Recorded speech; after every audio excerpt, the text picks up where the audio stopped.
Pembelajaran berdiferensiasi merupakan salah satu alternatif pembelajaran yang dapat digunakan untuk dapat memenuhi kebutuhan peserta didik.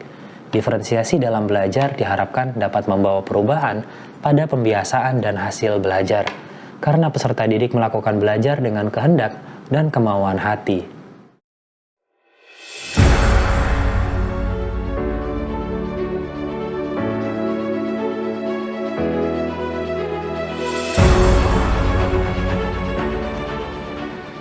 Bismillahirrahmanirrahim. Assalamualaikum warahmatullahi wabarakatuh.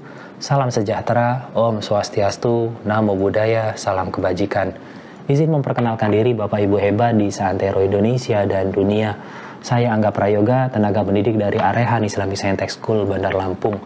Untuk kesempatan ini, izinkan saya untuk menyampaikan praktik baik yang telah saya lakukan bersama peserta didik saya di kelas 9A Ummu Kulsum dan 9C Al-Farabi tahun ajaran 2022-2023. Awalnya, dalam mengajar saya tidak begitu melibatkan makna keberagaman. Dalam artian, saya melakukan pembelajaran masih belum sepenuhnya berpihak pada peserta didik. Sampai akhirnya, saya tersadar akan makna ini. Diferensiasi dalam belajar perlu dilakukan. Sekaranglah saatnya perubahan itu untuk dilaksanakan. Sama seperti di sekolah-sekolah lain, keberagaman karakter peserta didik tentu juga ditemukan di sekolah kami, Arehan Islamic Science School Bandar Lampung. Untuk itu, penting dalam praktiknya untuk menerapkan pembelajaran yang berdiferensiasi. Dan, agar dapat mengimplementasikan pembelajaran ini, maka saya mengawali dengan melakukan identifikasi kebutuhan belajar dari peserta didik.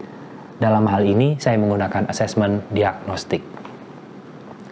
Asesmen ini selain mengedepankan soal-soal kognitif yang berhubungan dengan konsep pewarisan sifat, juga menggali minat, bakat, dan gaya belajar dari siswa melalui survei. Redaksi survei ini disempurnakan dengan berkoordinasi dengan guru bimbingan dan konseling. Saya mengajukan pertanyaan-pertanyaan yang terbagi ke dalam dua kriteria, yaitu soal kognitif dan soal non-kognitif. Keseluruhan rangkaian soal-soal ini dimaksudkan untuk mengetahui kesiapan, minat, bakat, dan gaya belajar peserta didik.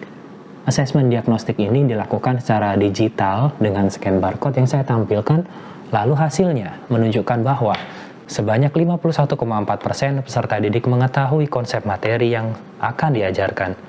Selanjutnya, sebanyak 27% menjawab ragu-ragu dan sisanya sebesar 21,6% menjawab tidak mengetahui. Lebih lanjut, asesmen yang bernuansa konseptual kognitif, peserta didik menjawab dengan benar sesuai konsep pertanyaan nomor 2 dan nomor 3, sebanyak masing-masing 37,8% dan 54,1%.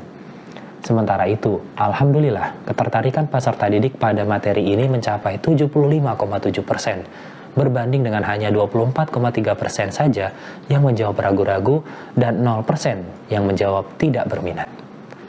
Kajian selanjutnya melibatkan 3 macam gaya belajar, diperoleh hasil yang memilih media video sebanyak 37,8%, yang memilih penjelasan secara langsung sebanyak 29,7%, dan ada juga peserta didik yang memilih untuk melakukan praktikum sebanyak 32,4%. Berdasarkan asesmen diagnostik ini, saya mengelompokkan peserta didik ke dalam 6 kelompok, yaitu masing-masing gaya belajar diwakili oleh 2 kelompok. Meski tidak berimbang secara jumlah, kelompok pembelajaran pertama yaitu belajar dengan bantuan media video.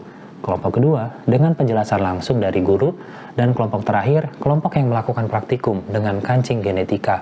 Ketiganya mendapatkan pendampingan dengan porsi yang sama secara kuantitas, serta mendapatkan lembar kerja peserta didik yang sama, yaitu menggunakan model ADI, Argument Driven Inquiry.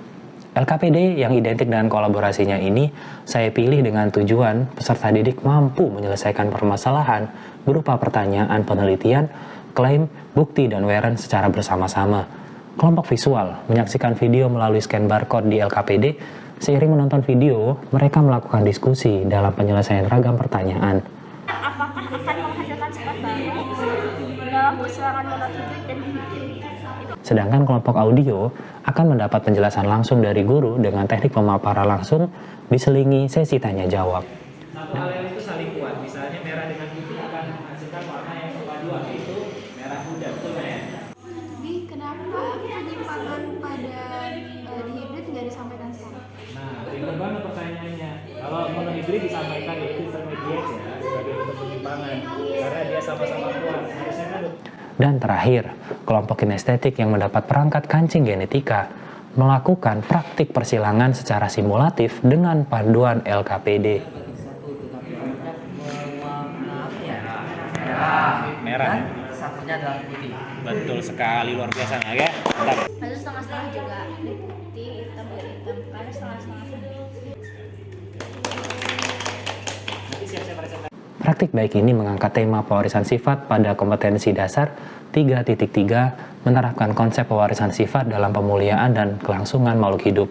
Materi pewarisan sifat submateri persilangan monohibrid dan dihibrid kelas 9 semester ganjil.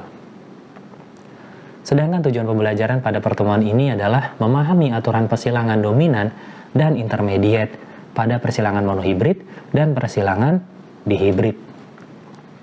Dalam proses pembelajaran, peserta didik berkelompok dalam 3 kelompok kecil, baik kelas laki-laki maupun kelas perempuan, dalam waktu tertentu, di titik tertentu dari kelas. Sejauh bisa saya memantau dengan baik tentunya. Peserta didik menyelesaikan pembelajaran dengan target produk akhir berupa poster persilangan dalam alur argumen driven inquiry dengan desain yang saya bebaskan. Dalam mengakses LKPD, peserta didik juga membukanya dengan GoodNote 5 Pro yang memungkinkan pengeditan dengan mudah. Pada pelaksanaannya, ketua kelompok melakukan invitation kepada anggota kelompoknya untuk sama-sama menyelesaikan produk berbantu Canva for Education. Dengan kolaborasi diharapkan peserta didik mampu menyelesaikan kegiatan diskusi dengan lebih cepat dan teliti. Dalam sesi presentasi, baik kelompok audio, video, maupun kinestetik, ketiganya berlomba untuk menampilkan produk yang terbaik dalam sesi presentasi dengan memaparkan produk di depan kelas, sedangkan kelompok yang lain menyimak serta memberikan tanggapan. Disampaikanlah pertanyaan penelitian yang kemudian diikuti dengan klaim dan ditutup dengan memberikan bukti yang sahih berdasarkan klaim. Persilangan monohibrid dan dihibrid akan menghasilkan sifat baru yang dikenal dengan. Lalu selanjutnya, klaim ini akan dibacakan oleh Amanda. Baik, klaim persilangan Dalam sesi tanya jawab dipersilahkan kepada peserta didik lain untuk menanggapi atau juga bisa menyampaikan pertanyaan perihal produk yang disampaikan. Saya Haris Fatih, saya ingin bertanya, jadi persilangan intermediate dan dominan itu apa? Baik, terima kasih Haris.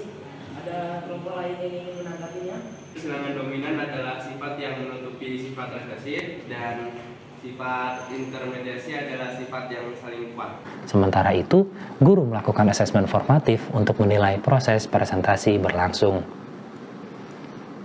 Pada sesi akhir pembelajaran, saya mengajak peserta didik melalui perwakilan untuk melakukan refleksi. Refleksi ini juga dimaksudkan untuk diagnostik lanjut, sehingga guru mendapat gambaran terbaik dalam melakukan evaluasi di kemudian hari. Hasil refleksi ini saya simpan sebagai catatan dalam jurnal harian pembelajaran. Pembelajaran berdiferensiasi yang saya lakukan pada materi IPA ini sebagai bentuk upaya untuk menanamkan kecintaan, terlepas dari seberapa banyak kuantitasnya. Minimal, saya memberikan pengalaman belajar yang benar-benar mereka inginkan. Bertransformasinya sekolah kami dari Islam terpadu menjadi Saintex semakin mendukung program pembelajaran berdiferensiasi. Fasilitas yang hadir menjadi potensi lingkungan yang amat positif, seperti ruang kelas yang nyaman dilengkapi dengan smart LCD yang membuat pembelajaran makin menarik dan interaktif.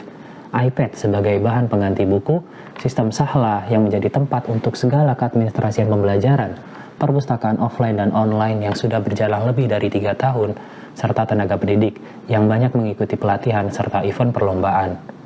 Bermanfaat seluas-luasnya bagi dunia pendidikan juga menjadi concern bagi sekolah kami dengan menghadirkan video-video pembelajaran bagi halayak umum di channel YouTube Arehan Education atau ARE. Kebetulan, saya sebagai admin YouTube yang berkewajiban menyortir, mengedit, dan melakukan maintenance terhadap channel. Ini semua ditujukan untuk memberikan pelayanan terbaik dalam usaha sekolah menjadi sekolah yang berpihak pada peserta didik. Doakan kami, semoga selalu mampu memberikan yang terbaik, baik guru maupun stakeholder kami. Terima kasih. Wassalamualaikum warahmatullahi wabarakatuh.